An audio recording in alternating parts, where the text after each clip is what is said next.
Dannii said that, my mechanism, it's working, it's moving. I'm like, you know what? If you reckon it's working, then we're going to just keep moving forward with it. That's what we're going to do. Hey guys, Andrew from CheepJokes here. We're here with Tim and Dannii, Lego Master Season 2 contestants. Welcome back, guys. How you been? Yeah, doing all right. Yeah, doing really well. You enjoying the season so far? I mean, the stress is rewarding. It's insane to watch back on a lot of it as well, to see all those details that you miss whilst on the floor as well, because there's all these little tiny things that people add in that you just don't see when you're on set. Yeah, especially what the other contestants were doing, I guess. You don't really get to watch too closely what everyone else is doing and all the intricate little details. The amount of times Tim would be like, hey, did you see Andrew and Damien's build? And I'd be like, no, I was too busy looking at ours and obsessing over everything. So no, I didn't get to look at that. I'm not even sure if I could tell you what everyone built. Last time I spoke to you was episode 5 with the Make and Shake challenge. You got an immunity from that, got to skip the 3D art challenge. But just on that, if you were in the 3D art challenge, what do you think you would have built? I've been thinking about that for quite a while, and we still have zero ideas, so we're really glad we got out of that. It's a conceptually difficult challenge to think of, because the fact you've got the studs along the edges of the actual frame as well that you need to build off of, and you need to be able to bring something forward without it sort of tilting and breaking. We thought on it tons, and all we know is that we'd probably try and stick to our strengths, which would be something like nature and some sort of sculpting in there, but can't really still agree on an idea that would be cool enough. Probably would have been a creature build of some kind of nature. All right. Well, we'll give you to the end of the interview. I want a solid answer. Let's see what you come up with.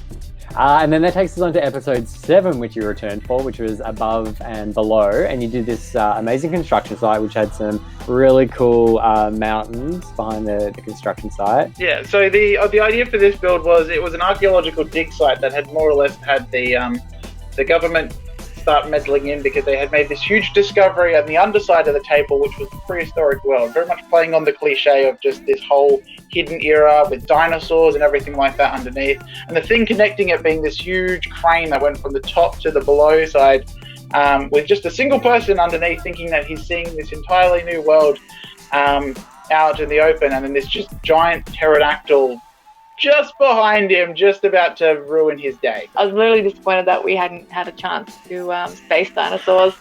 I had this whole thing about space dinosaurs, and I've been looking for an opportunity all through the competition to do it, but apparently it's not clear. And then you had some secret agents in there as well, so it was an additional little story which Brickman loved. Yeah, may or may not have based one of them off myself. Secret agent / salesman. I couldn't find a hairpiece that would match Danny's hairstyle. I would have liked to just have the both of us, but instead I just was like, I don't have the time to try and find it. We'll just go with that. Episode 8, which was Star Wars. Now, I think this is going to be I don't know what you're talking about. A whole nother stream to discuss this episode. Yeah, so Star Wars is very tricky as it's sort of as a challenge, right? Straight off the bat, space is not our thing, right? That is just not something that we're used to at all. But for Star Wars, not only are you now trying to build something that's space, but you're also building something that is somebody else's idea, somebody else's vision, which does take a lot of our strength out of play. Dannii was very good at coming into a lot of the builds and adding her trademark whimsy to it all. But there was hashtag Team Whimsy, by the way. Hashtag Team, yeah. But yeah, it was the fact that you've got this concept someone else has created, and you can't shake from that. You've got a little bit of flexibility, but you can't really move from that. And then, of course, we got Empire, which originally I was really thrilled for, but they're black, they're very dark color palette scheme. It takes a lot of the color away, which took a lot of Danny's skills away from the build. So yeah, I had nothing to bring to that challenge. No. Nothing. All right, well, let's move on to episode 10, the Day and Night Challenge, which was, unfortunately, your last build. But walk us through the concept and what you were trying to achieve. First, we had to work out what industrious really meant, because apparently I just couldn't really put my finger on it, but we got there. And we decided on aliens because dodgy warehouse, it's got to have something dodgy in it. So secret aliens. And I'm thinking, oh yeah, we'll do a big UFO and have some aliens, some gun show maybe. And then Brickman suggests having the UFO pop out of the building, this big reveal. And of course, me being stubborn, I'm like, I don't want to, but I'm going to because Brickman wants to see it. So I'm trying to figure out how to make this mechanism that just goes up but doesn't come back down. Right. Which surprisingly, I actually worked with that pretty well, and I was, it was really good. But along the way, every time I managed to meet the standard, Brickman would come over and go, "Do more, go bigger, go higher." And there was a lot of problem solving. I got stuck a couple times, worked it out. It was working. We had a bit of issues with the batteries, working again. And I spent the whole challenge working on that mechanism, built it into the walls and everything so we couldn't undo it. And yeah, it came to presentation time and it didn't move. And it was shattering and very upsetting that we had it work every time at our bench, but when we went to do the big show, it just didn't do it. So it was, yeah, just upsetting. Dannii, who are we going to blame for this? Brickman for pushing you guys too far, or the mechanism being pushed too far? The universe? I want to say my lack of understanding of mechanical thingamabibs. Because I had one motor running, how many gears? Like 33 or something? 36 gears. I actually think it was more than that. And wow. I just hadn't connected the dots of I needed more power just to get it to be more reliable to function. Because unless I had the full brunt of brand new fresh batteries, it was actually just not strong enough to run the gears. Yeah, and we had lights powering off the same battery pack, which would have been draining that bit of top power, because, you know, batteries don't just stop working, they slowly wane from, you know, top power to whatever. Yeah. It could have been anything, like from moving the actual build as well. Any sort of gear, because there's 36 gears in there. Any tooth coming out of line could mean the whole thing goes out of whack. No, my mechanism was perfect. It was just not enough power. Okay, it was perfect. I stand by that. Don't get us wrong. Like, as far as like Brickman coming over, he is very supportive on the show of trying to really get you to reach your best that you can possibly be. Yeah. And this was the point in the competition. We were like literally one step away of getting into the finale, that you have to pull out all the stops. And coming over and really pushing us, going, all right, first off, I'd like to see it move. You go, okay, that's difficult. Well, give it a crack. And then he'd come over and goes, that's fantastic. It's actually working really well. I do like that. Can you make it taller? And about halfway through the build as well, we sort of started going, okay, what if this doesn't work? Do we have a backup option? What if we make a different mechanism? But we were so far into the build that trying to change what we already had was going to potentially mean we'd never finish.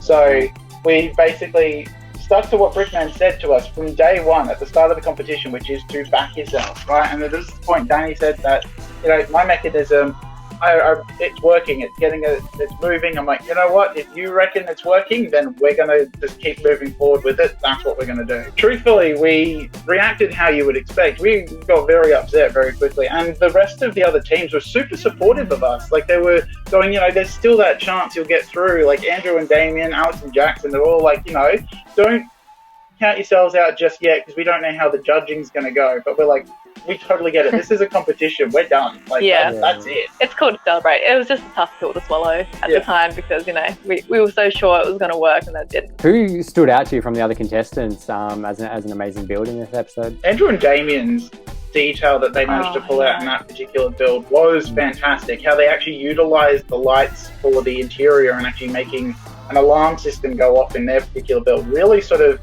stuck out for me. Because it was very different from what we had expected from them, because they knew they did not like the idea of what they were building, because they were throwing the card of having to do something out in the shared space. Yeah. And what they managed to pull under like the pressure of it all was fantastic. I guess you were that close to the final. Your brain would have started thinking about if they are going to do another challenge like last year, like what would your final build be, do you think? Well, it was definitely going to be something whimsical. We're actually thinking we might try building it for Brickvention, maybe not next year but the year after, because it's going to need a lot of parts. So I don't think... we're going to actually still keep our idea, so it's going to keep very hush-hush at the moment, because we still really like the idea itself. So we're gonna make that. You guys did a fantastic job throughout the whole competition. What was your favorite challenge? Oh, easy. The shake and break one with the popcorn. That was my favorite. That's my favorite. Mine was the hanging brick. Just the one piece suspended on the wire. It was one of those challenges that everybody looked at and were like, what the heck are we supposed to do with this? And it was the episode where we had the most fun, because Dannii looked across with one idea in mind. He's like, we're doing this. I'm like, yes, we are doing that. That's fantastic. He's like, what was your plan? I'm not going to tell you because your idea is fantastic. Let's do this. Well, congratulations on making it this far in the competition. You got to do a whole lot more builds than a lot of the other contestants. And we had a really good time watching you. So congratulations. Thanks.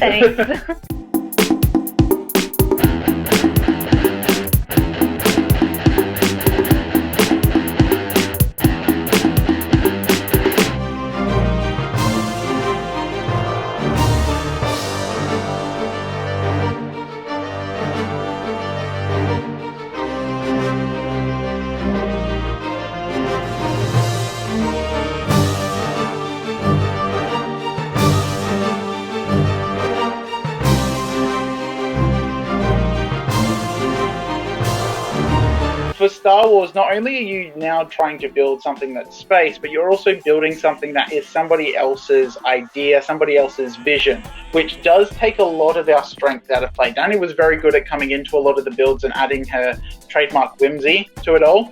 But there was hashtag Team Whimsy, by the way. Hashtag Team, yeah. Taking off.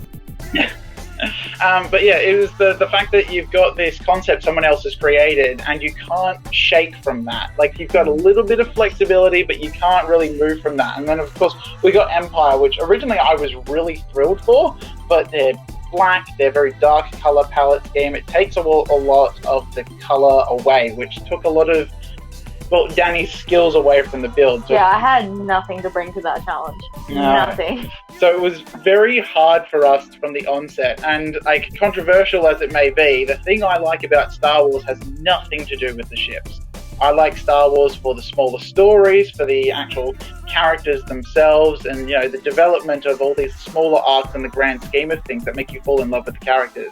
I don't watch a show and go, the ships are cool, but the characters are terrible. Like, it doesn't work out that way. I asked Trent, I'll ask you as well while I've got you. Favorite Star Wars movie? I actually really like Revenge of the Sith, which is the third film. That's so prequel. I know, controversial, right? Wow. You can say what you want about the prequels, right? Okay, people don't like the whole galactic setup for that and the Senate. There's politics. People don't like the Anakin and Padme, but Obi-Wan's character arc is goddamn amazing. Like, it is the best. And you've got General Grievous, which his first cinematic appearance was like, oh, okay, this dude is the real deal. 4 lightsabers out. As a kid, your mind is just blown. Oh, I love that scene. I actually remember it. So good. Like, and then you've got, the big build-up to, like, what changed? How did this become a huge armada to all of a sudden becoming a full empire? And you just watch that really pivotal Order 66 scene. Every good story has tragedy. Like, I love it so much.